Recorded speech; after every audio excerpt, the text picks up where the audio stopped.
hi hello എന്തൊക്കെയുണ്ട് വർത്താനം എല്ലാവർക്കും സുഖാണോ അൽഹംദുലില്ലാ ഞമ്മക്കും ഇവിടെ സുഖം തന്നെയാണ് കേട്ടോ അപ്പം ഞമ്മക്ക് ഇന്നും പതിവ് പോലെ ഇതൊക്കെ തന്നെയാണ് നോമ്പ് തുറക്കാൻ സ്പെഷ്യൽ എന്ന് പറയാൻ സമൂസയാണ് കേട്ടോ ഉണ്ടാക്കിയത് സമൂസൻ്റെ കാര്യം പറയുകയാണെങ്കിൽ ഒരുപാട് പറയാനുണ്ട് കേട്ടോ ഇന്ന് ഞാൻ ഒരുപാട് ഇടങ്ങേറായി സമൂസ ഉണ്ടാക്കിയപ്പോൾ അത് ഞങ്ങൾക്ക് കാണിച്ചു തരാം കേട്ടോ ഇതിൻ്റെ ഉള്ളിലിട്ട് ഇതിൻ്റെ മസാലയൊക്കെ ഒന്ന് സെറ്റപ്പ് ആക്കി ഒട്ടിച്ച് കിട്ടാൻ വേണ്ടിയിട്ട് ഞാൻ നല്ലോണം ബുദ്ധിമുട്ടിട്ടോ കാരണം എങ്ങനെയായിട്ട് ഇത് ഒട്ടിച്ച് കിട്ടണില്ല വെള്ളത്തിൽ മുക്കിയിട്ട് ഒട്ടണില്ല അതുപോലെ മൈദ കൂട്ടി ഒട്ടിച്ചിട്ട് ഒട്ടണില്ല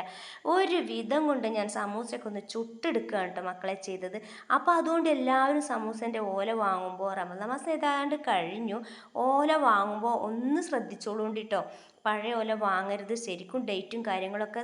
ചെക്ക് ചെയ്തിട്ട് മാത്രം നമ്മൾ വാങ്ങുക ഇത് കണ്ടോ ഞാൻ ഒരുവിധം അങ്ങോട്ട് ഒട്ടിച്ചെടുത്തതാണ് മൈദ കൂട്ടി ഒട്ടിച്ചു വെള്ളം കൂട്ടി ഒട്ടിച്ചു ഒന്നും ഇതുമ്പോൾ നിൽക്കണില്ല കഷ്ടപ്പെട്ടിട്ടാണ് ഞാനിന്ന് സമൂസ ചുട്ടെടുത്തത് കേട്ടോ കാരണം ഇതിമ്മ ഒട്ടി കിട്ടണില്ല അതിൻ്റെ ഡേറ്റ് തീർന്നിട്ടുണ്ടാവും തോന്നുന്നുണ്ട് ഞാൻ വാങ്ങിയ ഓലമേ ഡേറ്റും കാര്യങ്ങളൊന്നും കാണില്ലായിരുന്നു അതുകൊണ്ട് തന്നെ അത് മാഞ്ഞു പോയത് മഷി പരന്ന് പോയതുകൊണ്ട് എനിക്ക് അറിയാൻ പറ്റണില്ല അപ്പോൾ കണ്ടോ സമൂസയൊക്കെ ഇങ്ങനെയായി പത്തിരി പോലെ ഇങ്ങനെ കേടെന്ന് പറന്നായിട്ടായിട്ടോ അപ്പോൾ എല്ലാവരും സമൂസൻ്റെ ഓല വാങ്ങുമ്പോൾ നല്ലോണം ശ്രദ്ധിച്ചോണ്ടി ഏതായാലും കഴിക്കുമ്പോൾ കുഴപ്പമൊന്നുമില്ലായിരുന്നു ടേസ്റ്റ് വ്യത്യാസം ഒന്നും ഉണ്ടായിരുന്നില്ല കേട്ടോ പൊടിഞ്ഞു പോകുക അത്രയേ ഉള്ളൂ അപ്പോൾ എല്ലാവരും ശ്രദ്ധിക്കുക അപ്പോൾ വീഡിയോ ഒന്ന് ഇത്രയേ ഉള്ളൂ ടാറ്റാ